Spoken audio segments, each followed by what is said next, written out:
안녕하세요. 히브리서 5장 7절 예수께서 육체 가운데 계실 때 자신을 죽음에서 구원하실 수 있는 분께 통곡과 눈물로 기도와 간구를 올리셨고 그의 경외하심을 인해 응답을 받으셨습니다. 히브리서 5장 7절에 예수님의 통곡과 위로의 말씀이 마틴 루터의 통곡과 위로의 말씀이 아닌가 침묵 묵상하여 보았고, 이 통곡과 위로의 말씀이 오늘날 우리들의 말씀이 되었으면 합니다. 오늘 방송은 1520년 발표한 마틴 루터의 3대 논문 중 8월에 발표한 독일 기독교 귀족에게 고함에 대하여 묵상하여 보도록 하겠습니다. 이 논문은 3대 논문의 다른 두 편의 글과 비교해 보았을 때 로마 가톨릭에 대하여 가장 공격적이고 로마 교황에 대해 가장 비판적인 글입니다. 그 이유는 마틴 루터가 이 논문을 통하여 귀족들이 로마 교황청의 구체적인 행동을 촉구하기 위해서였기 때문입니다. 이 논문에서 마틴 루터는 로마 카톨릭이 세 가지 담 울타리를 쌓아놓고 그 안에서 자신을 방어해가며 부패한 행위를 한다고 비난을 합니다. 카톨릭 교회가 너무 높은 벽, 울타리를 쌓아 스스로 가졌다는 것입니다. 첫째 담은 세상적 계급 위에 영적 계급의 담, 울타리를 쌓았다는 것입니다. 둘째 담은 성서 해석은 교황만이 할 수 있고 교황의 해석은 흠이 없다는 무소리 담, 울타리를 쌓았다는 것입니다. 세 번째 담은 교황은 공의회에서 처벌받지 않는다는 절대적인 담, 울타리를 쌓았다는 것입니다. 이에 마틴 루터는 교황의 허위 그리고 사제들의 특권을 신랄하게 비판하며 교황이나 사제들은 평신도보다 거룩하거나 뛰어난 존재가 아님을 주장합니다.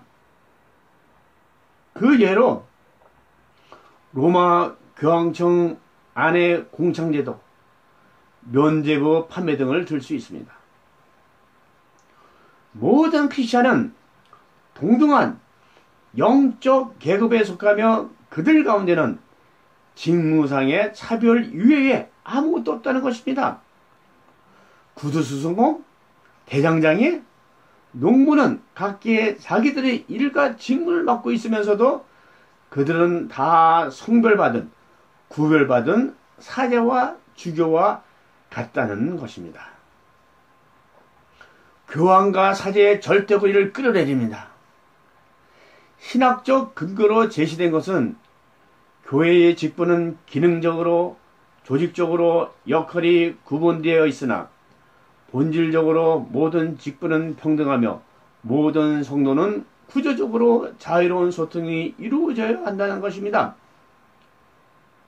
성경 말씀으로 베드로전서 2장 9절 말씀. 그러나 여러분은 택하신 족속이요 왕같은 제사장들이요 거룩한 나라요 그분의 소유된 백성이니 이는 여러분을 어둠에서 불러내요 그분의 놀라운 빛으로 들어가게 하신 분의 덕을 선포하게 하기 위한 것입니다. 여러분이 전에는 백성이 아니었으나 이제는 하나님의 백성이며 전에는 자비를 얻지 못했으나 이제는 자비를 얻은 사람들입니다.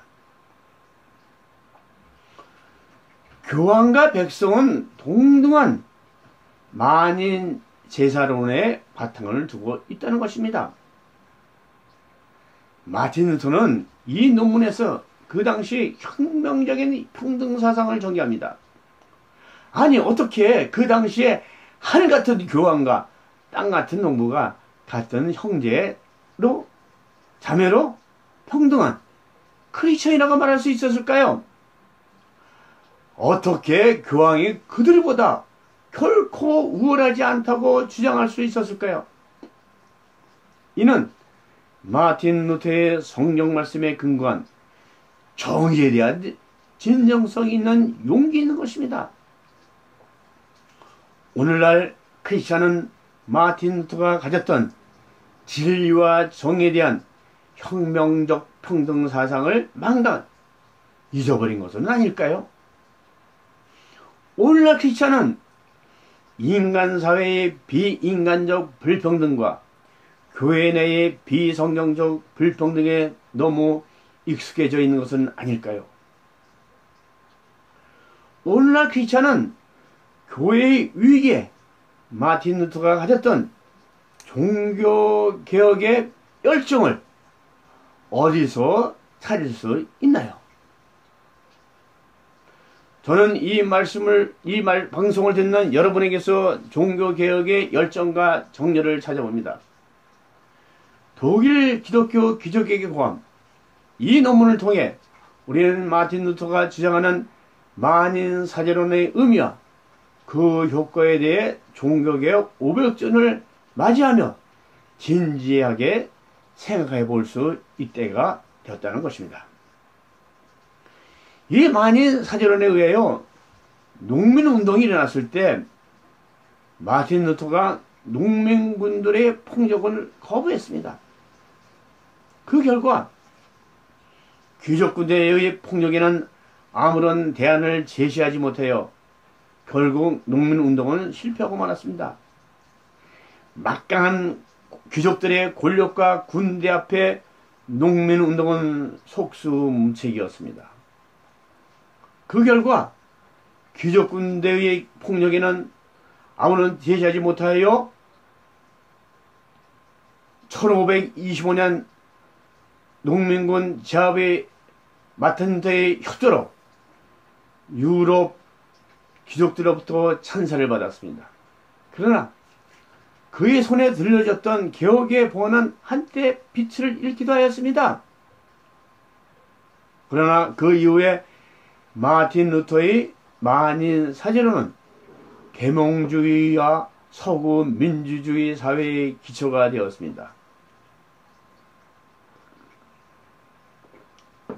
다시 3대 논문 중 8월에 발표한 독일 기독교 기적의 고함, 이 논문에서 마틴 루터는 교회는 근본적으로 거룩한 사귐의 공동체이기에 교회는 성직자의 독점적 사회물이 될 수 없다는 것을 신학적으로 규명하였던 것입니다.